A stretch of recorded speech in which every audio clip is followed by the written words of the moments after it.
Basta mga bay. Ano ba tayo pag-utas? Upper boom drift. Tara, troubleshoot na to. Muna yung unit mga bay. Upper boom is kana.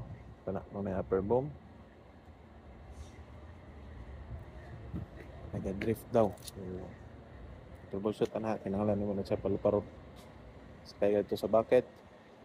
Nakunin mo kung drift ba kay kung sa lower control ka, di mo mapansin kay mag-sim kag hangad. No? Imagine niyo naman sa ubos mag-control, tapos ka na inyong isaka, di nyo mapansin na nag-drift. So kung buhato na naroon, tingnan sa nato siya kasak padagan nga nata sa upper control. Okay, sa upper control, sabay mo permi sa boom, mabati mo siya.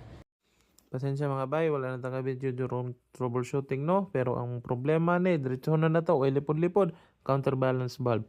Ang purpose sa counterbalance valve urang iyahang trabaho sa system, sa hydraulic system is mupugong sa boom or sa silindro nga dili siya mabundak. Or kung sa in English mga bay, it will serve as a brake sa hydraulic cylinder. Mo na siya yung itsura. Mo na gitawag og counterbalance valve.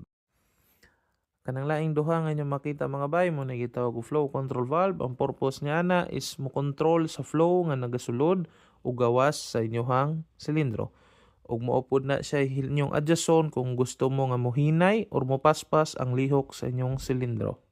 Sa laktod nga pagkastorya, dili pressure inyong adjust zone kung gusto mo nga mopaspas ang flow. So muna itong work sa mga bay, wala ko lang gilisdan para ma-eliminate na ko ang drifting, counterbalance valve lang. Ug ang counterbalance valve dili parehas tanan ang pressure setting ha.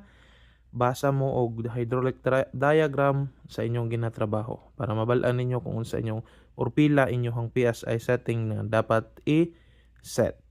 Dili parehas tanan. Depende kung unsay gamitan or unsay load sa inyong silindro. So dili lang sa tataman karon mga bay. Daghan kayong salamat. Abante kanunay og dalay ko ng Dios.